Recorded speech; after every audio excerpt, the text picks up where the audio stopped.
এরা সারা জীবন আমাদের জঙ্গি বানাইছে, এরা সংখ্যালঘু না, এরা দেশের শত্রু।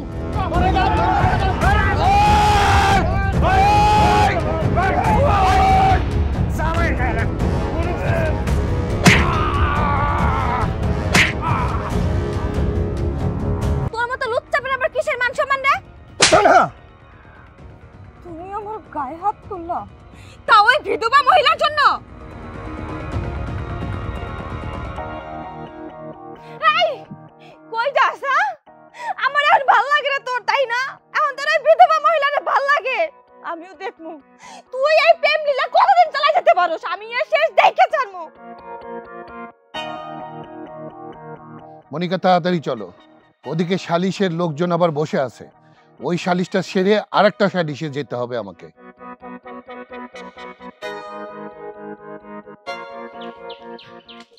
আসসালামু আলাইকুম মাদবর চাচা। ওয়ালাইকুম আসসালাম। তুমি কে জানো? চাচা আমি রমিলের বউ। ও আচ্ছা আচ্ছা, বলো তো কোথায় যাচ্ছ? চাচা আমি আসলে আপনাদের বাড়িতেই যাইতেছিলাম আপনার সাথে একটু দেখা করতে। আপনার কাছে একটা বিচার দেওয়ানের আছে আমার। ঠিক আছে বলো, কি বিচার তোমার? চাচা আপনি তো শহীদ মারুফরে ভালো করেই চিনেন। কি? ওই যে আন্দোলনে যে শহীদ হয়েছিল ওই মারুফের কথা বলতেছে। দূর, কিসের আন্দোলন আবার কিসের শহীদ? আরে পুলিশের সাথে লাগতে গিয়ে পা পিছলে গিয়ে পুলিশের ফাঁকা গুলিতে মারা গেছে, এ আবার শহীদ কিসের? তা কি হয়েছে বলো? চাচা ওই মারুফের বউ যে বিধবা বউ আছে না, উনি না আমার জামাইয়ের সাথে পরকিয়া করে। আমার জামাইরে যা কয় আমার জামাই তাই শুনে। আমার জামাই তার জন্য বাজার করে আয়না দেয়। আমার সংসারে একটু শান্তি নাই, আমার সাথে অনেক খারাপ আচরণ করে। এই মারুফটা একটা খবিশ ছিল, ওর বউ বোধহয় এরকমই হবে। আচ্ছা তুমি কোনো চিন্তা করো না মা, আমি বিষয়টা দেখছি। চাচা জানেন ওই বিধবা মহিলা আমার জামাইরে যে কি জাদু করছে, সে সারাক্ষণ আমার জামাইরে আসলে বাইন্ধে রাখে, আমার কোনো কথাই শুনে না। আজকে আমার গায়ে হাত পর্যন্ত তুলছে। আমি ওই মহিলার কথা কইছি বইলা। আপনি তো এই এলাকার মাতবর, আপনি এর একটা সুরেখা করেন। ওই মহিলা যেন এরপর আর কোনো পুরুষ মানুষ এমনি ফাঁসাইতে না পারে, আর কারো সংসার যেন ভাঙতে না পারে। এমনিতেই ও বিধবা মহিলার সঙ্গে পরকীয়া করে, তারপরে আবার উল্টা তোমারই গায়ে হাত তোলে। ঠিক আছে তুমি কোনো চিন্তা করো না, তুমি বাড়িতে যাও, আমি এর বিচার সঠিকভাবেই করব। আসসালামু আলাইকুম। ওয়ালাইকুম আসসালাম। মনিকা, জি স্যার। মারুফের বাড়িতে চলো। স্যার আরেক জায়গায় আপনার সালিশ আছে, সেখানে লোকজন আপনার জন্য ওয়েট করছে। আরে ওই সালিশের লোক সারা দিন বসে থাকবে, এটা আমার প্রথম কাজ। চলো। ঠিক আছে।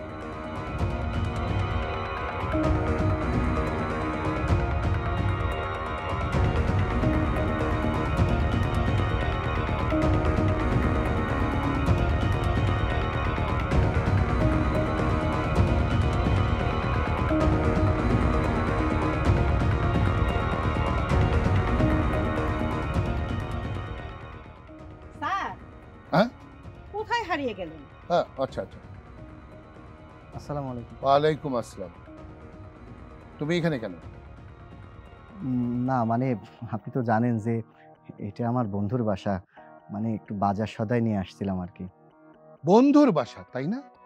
দুটো বেগুন, একটা চাল কুমড়া, হাফ কেজি চাল নিয়ে আসছো বন্ধুর বাসায় না? ও তোমার বন্ধু? আরে ও একজন শহীদ, শহীদের স্ত্রীও। ওর এত অমর্যাদা তোমার দ্বারা কেমনে হচ্ছে? এর সঙ্গে পরকীয়া করতে তোমার লজ্জা করে না? তোমার ঘরে না সুন্দরী একটা বউ, আজকে তোমার বউ এসে আমার কাছে নালিশ দিয়ে গেছে তুমি এই বিধবার সঙ্গে পরকীয়ায় লিপ্ত। শোনো, আমি কেরামত আলী মাতবর, আমার এলাকায় এইসব অনাচার চলবে না, বুঝতে পেরেছ? মাতবার সাহেব আপনি যেটা কইতাছেন এটা কিন্তু ঠিক না। চুপ! একটা কথা বলবে না, এক্ষুনি এই বাড়ি থেকে চলে যাবে। আর একটা কথা শোনো, আর যদি কখনো এই বাড়িতে আসো তাহলে তোমার মাথা নেড়ে করে ঘোল ঢেলে পুরো এলাকা আমি ঘোরাবো। যা এখান থেকে বেরিয়ে যাও।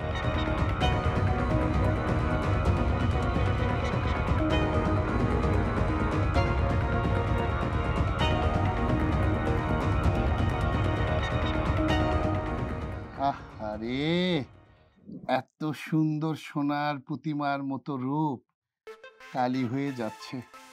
দেখো, তুমি তো বীর শহীদের স্ত্রী, তোমার মর্যাদাও শহীদের মর্যাদার মতোই আমাদের কাছে। আরে তোমার এখানে থাকা মানায় না, বুঝতে পেরেছো? শোনো, তুমি কোনো চিন্তা করো না, আজ থেকে তোমার সব দায়িত্ব আমার, বুঝতে পেরেছো? মনিকা, এক্ষুনি মেজরকে ফোন করো, করে 2 বস্তা চাল, ডাল, চিনি, যা যা লাগে আনাজপাতি সব এখানে পাঠিয়ে দাও। এই সামান্য 2টো তরকারির কষ্টে আহা, আমার আর সহ্য হচ্ছে না। শোনো, কোনো চিন্তা করো না, আমার না।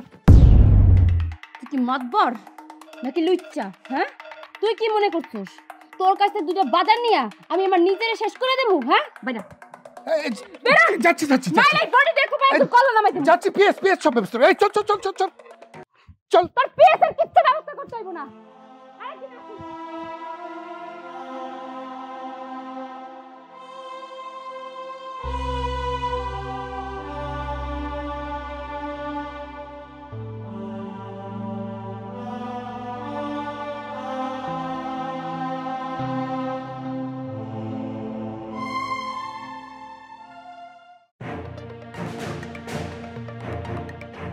বন্ধু, আমার কেন জানি মনে হয় এই মাতবরের দিয়ে কোনো বিচার কোনোদিন সুষ্ঠু হয় না।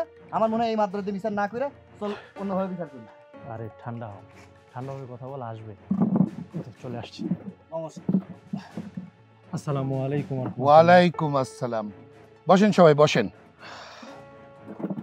তারপর বলেন সবাই, কি আপনাদের সমস্যা? মাদবর সাহেব, কি আর বলবো, এর আগে অনেকবার আপনাকে বলেছি আমাদের সমস্যার কথা, কিন্তু আপনি কখনো আমাদের সমস্যার সমাধান করেননি। শুধু বারবার বলেছেন যে আমরা যেন একসাথে বসবাস করি, একই গ্রামে থাকি আমরা।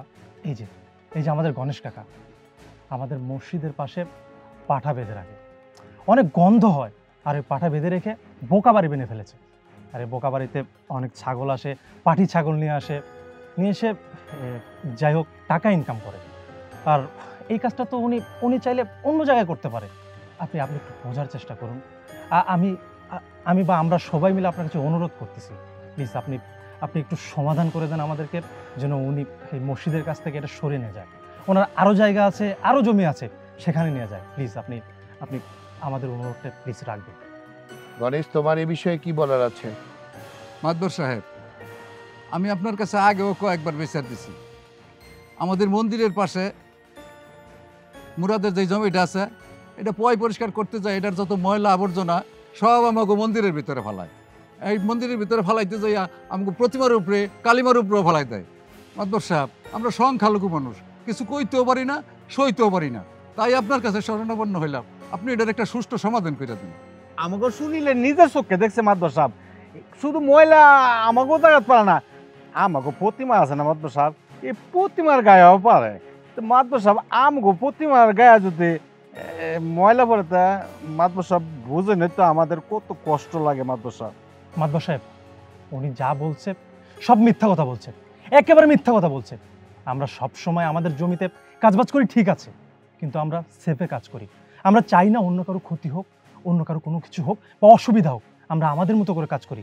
কাকা, আপনি মিথ্যা কথা বলবেন না, মাতবর সাহেব আছে, ওনাকে সত্য কথা বলুন। আর আপনি আপনার কাজটা ঠিক করছেন না, আবারও বলছি। আরে থামো তোমরা, এরকম হট্টগোল করে কথা বললে আমি তোমাদের শুনবই বা কি, আর কি সালিশ করব? মুরাদ। জি মাতবর সাহেব, বলেন।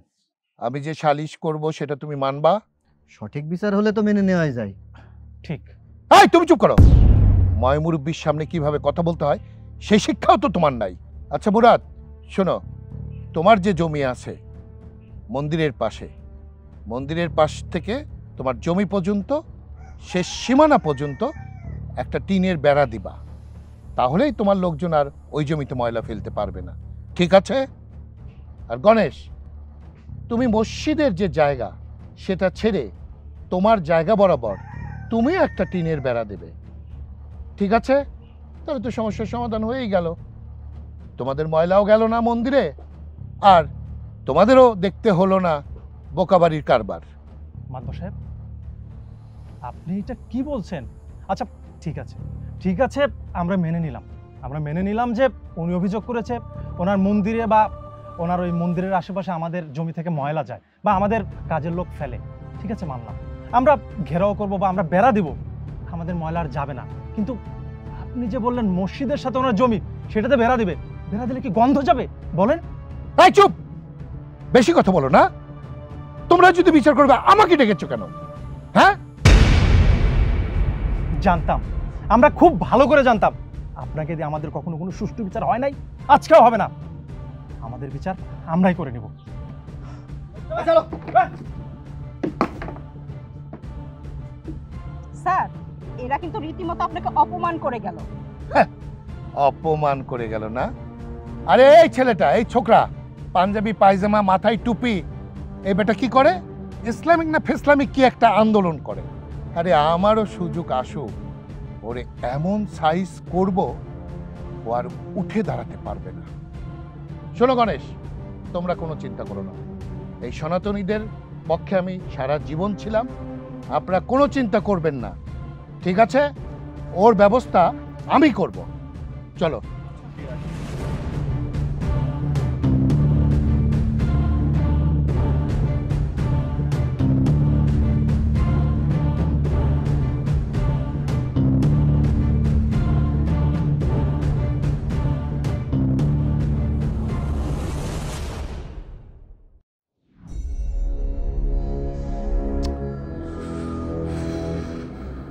কি ব্যাপার স্যার, এত রাত হয়ে গেছে আপনি এখনো ঘুমাননি? আরে এত রাত জেগে থাকলে তো আপনার শরীর খারাপ করবে। আমার শরীর তো এমনি খারাপ হয়ে গেছে মিস মনিকা, আমি আমি কোনো কিছুতেই শান্তি পাচ্ছি না। যে করেই হোক জমিলাকে আমার চাই, ও না হলে আমি আরো অসুস্থ হয়ে যাব। তাহলে কি সত্যি আপনি জমিলার প্রেমে পড়েছেন স্যার? মিস মনিকা, আপনি কি মনে হচ্ছে আমি আপনার সঙ্গে মাস্কারা করছি? কেন বিশ্বাস হবে না স্যার? অবশ্যই বিশ্বাস হচ্ছে, কিন্তু আপনার ঘরে পাঁচটা মানে আপনি কি করতে চান সেটা আমাকে খুলে বলেন। আচ্ছা মনিকা, জমিলাকে যদি আমি 6 নাম্বার বউ বানাই, তাহলে কি সমাজের কাছে আমি হেয় প্রতিপন্ন হব নাকি? কি যে বলেন না স্যার, আপনি হচ্ছেন এই গ্রামের মাতবর, মানে এই গ্রামের সবার মাথা। আপনি 5টা জায়গায় 10টা বিয়ে করলে কারো তো কিছু যায় আসে না, কে কি বলবে বলেন? আপনি মাতবর না? তাহলে এখন কি করা যায়? স্যার, আমার মাথায় একটা বুদ্ধি আসছে। কি বুদ্ধি বলেন? বুদ্ধিটা হচ্ছে, জমিলা সুন্দরী, সে কিন্তু বাড়িতে একা থাকে। আপনি যদি চান তার বাড়িতে গিয়ে মনের কথা আদান প্রদান করতে পারেন। এটা তো খুব ভয়ঙ্কর ব্যাপার, আর জানাজানি হয়ে গেলে তো আমার মান সম্মান কিছুই থাকবে না। স্যার, আপনি কোনো চিন্তা করেন না, মিস মনিকা থাকতে আপনার কোনো ক্ষয়ক্ষতি বা সম্মান নিয়ে টানাটানি কখনো হতে দেব না। মিস মনিকা, ভালো করে ভেবে দেখেছেন তো? কোনো সমস্যা হবে না তো? না স্যার, কোনো সমস্যা হবে না। আর দেরি করেন না, চলুন। আচ্ছা ঠিক আছে, চলো।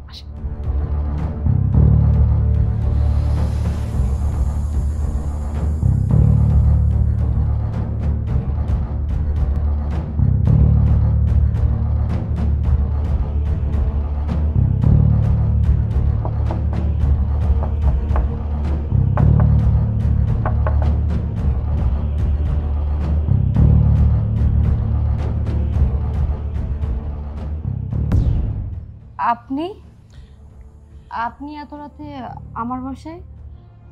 জমিলা, বিশ্বাস করো, তোমাকে দেখার পর থেকে না আমি আমি খাওয়া দাওয়া নাওয়া সব ভুলে গেছি। আমি তোকে ভালোবেসে ফেলেছি। আমি আমি তোমাকে বিয়ে করতে চাই জমিলা। আমি চাইলেই তোমাকে অন্যভাবে নিতে পারতাম, কিন্তু না, আমি তোকে সেভাবে নেব না। আমি আমি তোমাকে 6 নাম্বার বিবি বানাবো।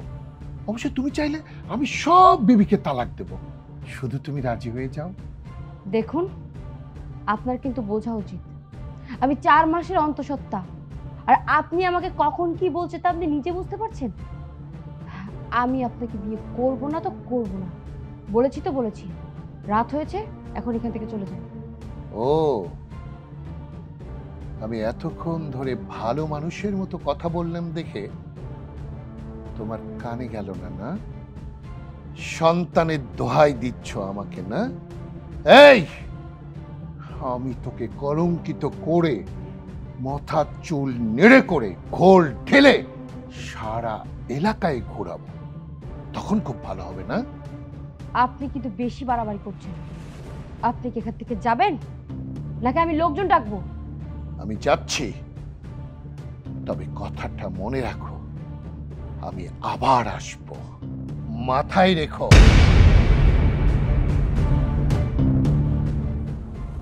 এখন আমি কি করব কিছুই তো বুঝে উঠতে পারছি না।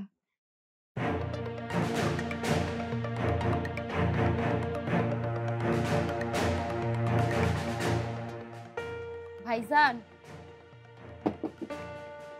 ভাইজান বাড়িতে আছেন? ভাইজান, কি ব্যাপার, তুই এখানে কি করছিস? হ্যাঁ, এত রাতের বেলায় আমার বাসায় কেন এসেছিস তুই? ও, বুঝতে পেরেছি, আমার স্বামী আজকে তোর সাথে দেখা করেনি, এই জন্য নাগরের সাথে দেখা করার জন্য চলে এসেছো। আহা, কি প্রেম! এই, তোর কি একটু লজ্জা করে না? তুই আমার সংসারটা এভাবে কেন নষ্ট করছিস? নিজের স্বামীকে তো খেয়েছিস, এখন আমার স্বামীকে খাওয়ার জন্য উঠে পড়ে লেগেছিস, তাই না? তোদের মতো কিছু মেয়েদের জন্য না আমরা কোনো মেয়ে সংসার করে শান্তিতে থাকতে পারি না। কেন কেন এমন করছিস? আমার পিছনে কেন এভাবে লেগে আছিস তুই? হ্যাঁ, এই কি হয়েছে? চিল্লাচিল্লি! আরে ভাবি, আপনি এত রাত্রে আমার বাসায়? বুঝতে পারছো না কেন এসেছে? তোমার সাথে দেখা করতে এসেছে। তার প্রেম যে উতলে উঠেছে, তোমাকে দেখতে পায়নি সারাদিন, খুব দেখার ইচ্ছা হয়েছে, তাই না? চুপ থাকো! রাত হয়েছে, আশপাশে মানুষজন আসে, শুনলে মুখে ঝামা ঘষে দিয়ে যাবে। ভাবি, ওর কথা কিছু মনে করবেন না। কি হয়েছে? এত রাত্রে আমার বাড়িতে কেন আইছেন? আপনি কান্না করতেছেন কেন? কি হলো, কথা কইতেছেন না কেন? আপনার চোখে পানি কেন? ভাইজান, সেদিন যখন আপনি আমাদের বাড়ি থেকে চলে এলেন, তারপরে মাতব্বর আমার সাথে খারাপ ব্যবহার করছে, আমারে কুপ্রস্তাব দিছে, তখন আমি তারে বাড়ির থেকে বাইর করে দিছি, কইছে আমার বাড়িতে আসবেন না। তারপরে কিছুক্ষণ আগে আমি দরজা বন্ধ করে ঘুমাইতেছিলাম, মাতব্বর আমার ঘরের সামনে দরজা টাক দিতেছিল। আমি যখন দরজা খুললাম, সে আমারে কয়, চলো তোমার আমি বিয়ে করব, আমি তোমার আবার 6 নাম্বার বউ বানাবো, আমি তোমার নিয়ে সুখের সংসার করব। আমি তারে অনেক কিছু বললাম, আমি বললাম আমি আপনারা বিয়ে করবো না, আপনি এখান থেকে যান। কিন্তু সে আমারে কয়, আমি যদি তারে বিয়ে না করি তাহলে নাকি সে আমার সর্বনাশ করব। গ্রামের সবার সামনে আমার অপমান কইরা মাথায় গোল ডাইলা এই গ্রাম ছাড়া করব। তারে আমি এত করে কইলাম, আমি 4 মাসের অন্তঃসত্ত্বা, আমার নিয়ে আপনি কিছু বললেন না, আমার সর্বনাশ কইলেন না। কিন্তু না, সে আমার সাথে যেসব কথা বললো, আমি তাড়াতাড়ি করে ওখান থেকে চলে এলাম। ভাই, আপনি ছাড়া আমার কেউ নাই ভাই। আমার স্বামী বইরে যাওয়ার পরে সব বেটা মানুষ খেলে আমার দিকে কোন নজর দেয়, একমাত্র আপনি আমার বোনের চোখে দেখছেন। ভাইজান, আপনি এর একটা ফয়সালা করেন, না হলে আমার আত্মহত্যা করা ছাড়া কোনো উপায় নেই। আপনি কান্দেন, চোখের জল মুছেন। শুধু আপনি না, এই গ্রামের অনেক মহিলার লগে এই বজ্জাত খারাপ কথা কয়। আমি সব জানি, আমি প্রতিবাদ করতে চাইছিলাম কিন্তু পারি নাই, কারণ এই সমাজের মানুষ আমার কথা বিশ্বাস করবো না, করবে হের কথা। আপনি যদি সাক্ষী হন না, এর বিচার আমি কইরা ছাড়ব। আপনার আমি কথা দিতেছি, আমি এর সঠিক বিচার আপনারা দিব। শুনলা তো? হে আমার বন্ধু বউ, হে আমার আপন বোন, তার লগে আমার কোনো খারাপ সম্পর্ক নাই। এই মাতবর তোমার কানের মধ্যে বিষ ঢালছে, এলাকার মানুষের সামনে নিজের মহৎ বানায়া আমাদের সংসারটা নষ্ট করার চেষ্টা করছে। তুমি যার কাছে নালিশ দিছিলে না, শুনলা তো? শুনলা তো তার কথা? ভাবি, আপনি চিন্তা করেন না, যাও ভাবির এনে সামনের দিকে আগাও, আমি দরজাটা বন্ধ করে আসতেছি। ভাবি যান। ঠিক আছে ভাবি আসো।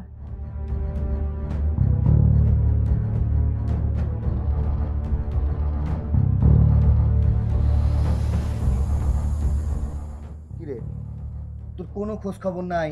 তোর বাড়িতে গেছি তোরে খোঁজ করতে, তোরে পাইলাম না, তোরে ফোন দিলাম, তুই ফোন ধরস না, ঘটনা কি? কেন, কি হয়েছে? কি আর হইব, আমাদের মাতবর সে কি করছে জানিস? আমি তো তোরে কিচ্ছু কই নাই।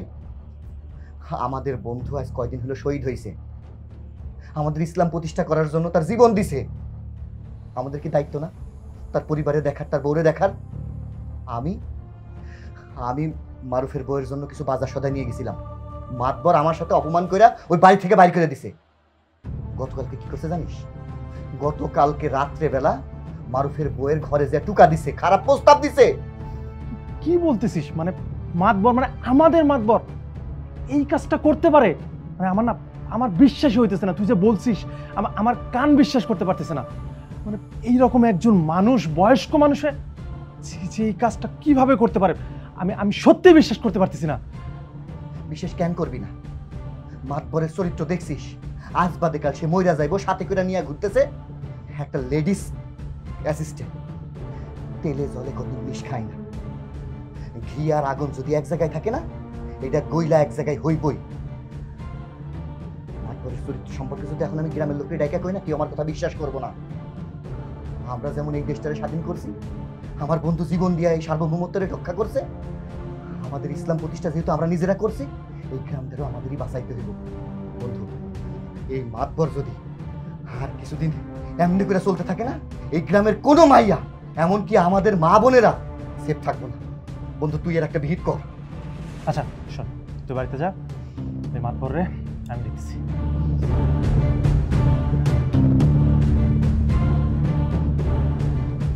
কি ব্যাপার, তুমি আমার বাড়িতে কি করো?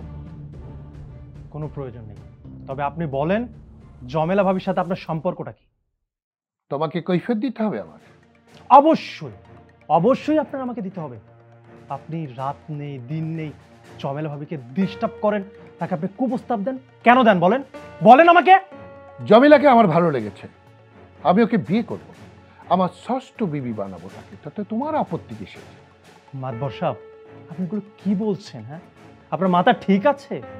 আপনি আজ বাদে কাল মরে যাবেন, আপনার বয়স হয়েছে, এক পা কবর হয়ে গেছে, আপনি বলছেন আরেকটা বিয়ে করবেন। পাঁচটা বিয়ে করেছেন আপনি, 6 নম্বর বিয়ে করারও প্ল্যান করছেন।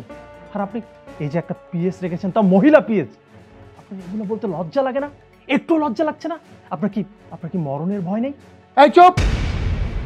মহিলা পিয়াজ বলছো কেন? ও আমার উপদেষ্টা। কি বললেন? উপদেষ্টা? এই যে আপনাদের মতো মানুষের জন্য না এরকম উপদেষ্টা থাকে। এই যে আপনারা কেন এমন করেন? এই যে আমি আমার বন্ধু বান্ধব সবাই মিলে আন্দোলন করছি, একটা ইসলামের আন্দোলন করছি। কেন করছি? আমাদের মা বোনেরা যেন সেফ থাকে, আমরা যেন স্বাধীনভাবে চলতে পারি, আমরা যেন আমাদের বাক স্বাধীনতা পাই, আমরা আমাদের মতো নির্ভয়ে চলতে পারি। কিন্তু আপনারা কেন এগুলো করছেন? আরে রাখো তোমার লেকচার, তোমাদের আন্দোলন ফান্দোলন, এইসব আন্দোলন ফান্দোলন দিয়ে কোনো কিছুই হবে না, কাঁচকলাটাও ছিঁড়তে পারবে না।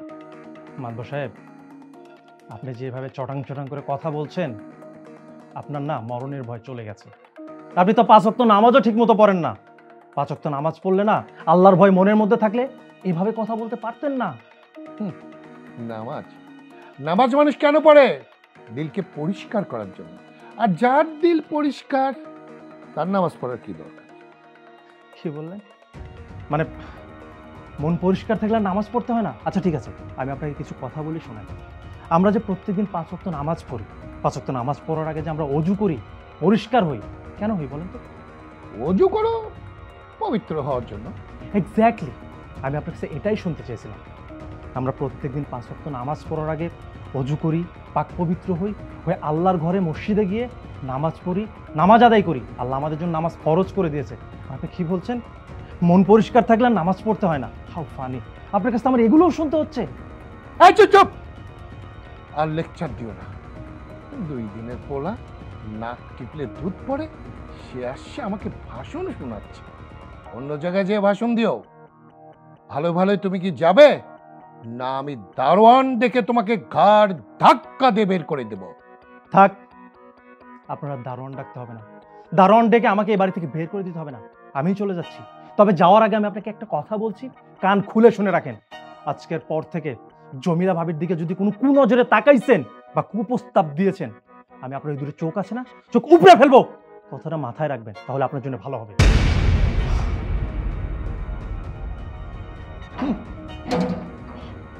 স্যার, এই মুরাদ তো আবারও আপনাকে অপমান করে গেল, আপনি কিছু বলবেন না?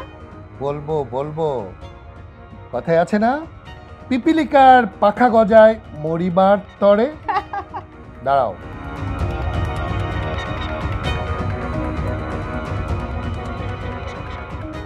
হ্যালো সুমন, আমার 2 কেজি গরুর মাংস আর 2 কেজি শুকুরের মাংস লাগবে।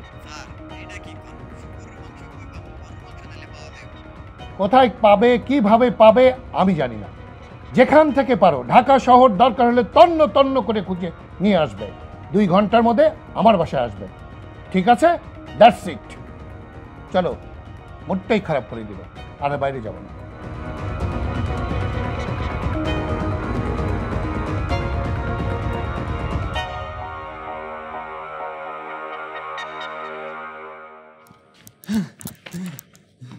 কি ব্যাপার সুমন, তোমার এত দেরি হলো কেন? স্যার, গরুর মাংস সব জায়গায় পাওয়া যায় স্যার, কিন্তু স্যার এই শুয়োরের মাংস খোঁজ দে স্যার পুরা ঢাকা শহর তন্ন ভিন্ন করে ফেলছি স্যার, কিন্তু এই শুয়োরের মাংস পাওয়া যায় স্যার কত কঠিন। অবশেষে স্যার পুরান ঢাকায় যায় শুয়োরের মাংস পাইছি স্যার। এই যে শুয়োরের মাংস স্যার, এইটা শুয়োরের মাংস স্যার। আচ্ছা খোলো খোলো, দেখি দেখি। হ্যাঁ, মাংস কালো আর চর্বিযুক্ত, এটাই শুয়োরের মাংস। আচ্ছা দেখি ওইটা। এই যে স্যার, একদম টাটকা স্যার। আরে তুমি তো দেখি সিনার মাংস আনছো। আমি সিনার মাংস খুব পছন্দ করি, আমার তো লোভ ধরাই দিলা। আচ্ছা রাখো। স্যার, আপনি গরুর মাংস বাদ দিয়ে শুয়োরের মাংস কবে থেকে খাওয়া শুরু করছেন?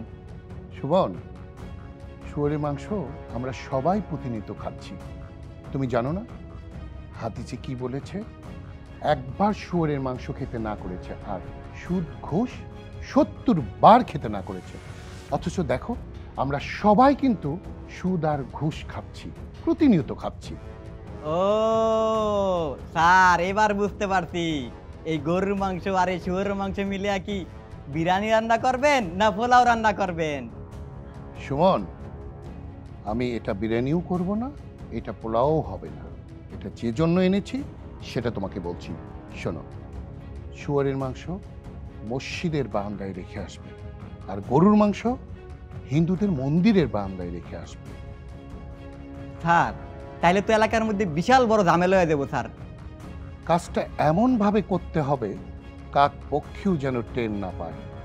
আমার কিন্তু অনেক শিষ্য ছিল, সেখান থেকে বেছে বেছে আমি তোমাকেই সিলেক্ট করেছি, আর আমি জানি কাজটা তুমি করতে পারবে, ঠিক আছে?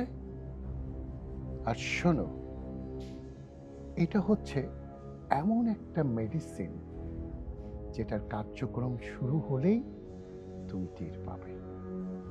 যাও এখন। জি স্যার, আমি এখনো যা সবকিছু জায়গা মতো রেখে দিতেছি স্যার। ঠিক আছে।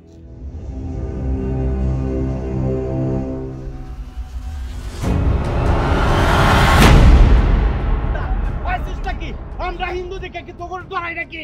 হ্যাঁ, আরে আমগো মন্দিরে গরু মাংস বলে আমগো মন্দিরে অপবিত্র করে ফেলাইছে। এই গণেশ কাকা, মিথ্যা কথা বলবেন না। আমরা কেউ আপনাদের মন্দিরে গরুর মাংস ফেলাইনি, বরঞ্চ আপনারা এই যে অপবিত্র শুয়োরের মাংস আমাদের মসজিদে ফেলেছেন, কেন ফেলেছেন? উত্তর দেন। কোনো কথা নয়, এই জাতের বিশ্বাস করা যায় না, কাল ছাপড়ে বিশ্বাস করা যায়। এরা সারা জীবন আমাদের জঙ্গি বানাইছে, এরা সংখ্যালঘু না, এরা দেশের শত্রু।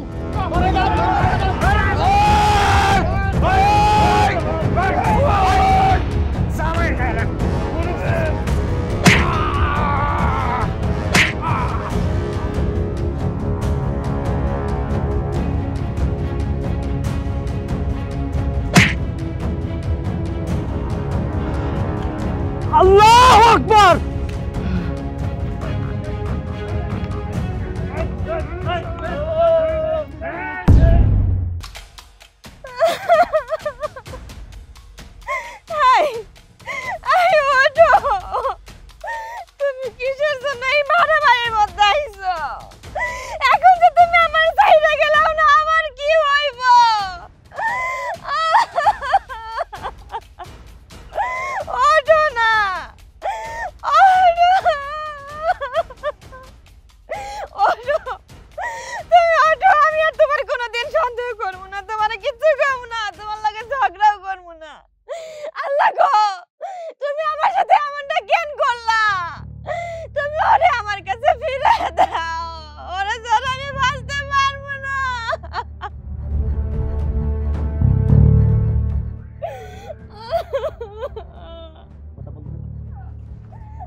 দেখো জমিলা, আল্লাহ যা করে ভালোর জন্যই করে।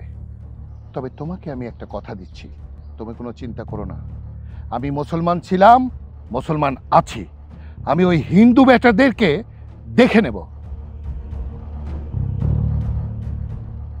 জমেলা, ওঠো, মাদবর সাহেব তোমার সাথে একটু কথা বলবে। আসো, আমার সাথে আসো, আসো।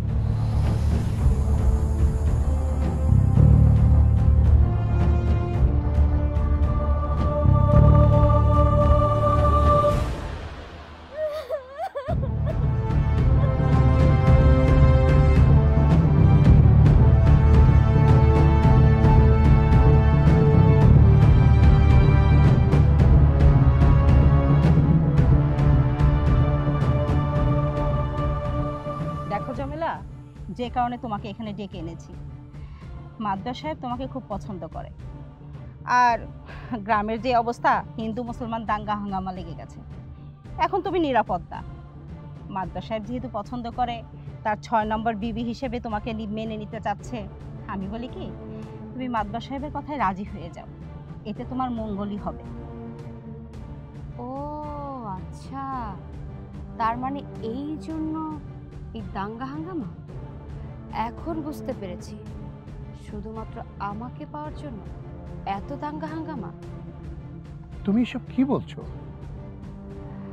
আমার আপনাকে বোঝানোর মতো কোনো ক্ষমতা নেই, তবে এতটুকু বুঝতে পারছি, আপনি আমাকে পাওয়ার জন্য হিন্দু মুসলমানের ভিতরে দাঙ্গা হাঙ্গামা লাগিয়েছেন।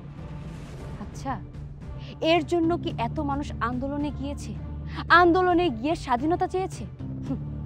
জানেন, আমার স্বামী আন্দোলনে যাওয়ার আগে আমাকে কি বলে গিয়েছিল? যে আমি চাই মুক্তভাবে বাঁচতে, আমি বাক স্বাধীনতা চাই, ব্যক্তি স্বাধীনতা চাই। কিন্তু আপনাদের মতো কিছু কাপুরুষের জন্য কোনো মানুষ স্বাধীনভাবে বাঁচতে পারে না। আজকে শুধুমাত্র আপনার কারণে 5টি জীবন ধ্বংস হয়ে গেল। আপনি কি পারবেন তাদের জীবনের মূল্য দিতে, তাদের পরিবারের দায়ভার নিতে? পারবেন না। আপনারা কি পারেন জানেন? দূর থেকে শুধুমাত্র তালি বাজাতে। এই যে এতগুলা মানুষের পরিবার যেভাবে দুঃখে দুঃখে কান্না করতেছে, এগুলো শুনলে না আপনাদের মনে আনন্দ জাগে। শুনেছি শুধুমাত্র একটা মেয়ের জন্য অনেক রাজার রাজত্ব ধ্বংস হয়ে গেছে। আপনিও কিন্তু একই পথে পাও দিচ্ছেন। শুধুমাত্র আমার জন্য এতগুলা মানুষের জীবন আজকে শেষ হয়ে গেল। এখনো সময় আছে, মৃত্যুকে ভয় করুন।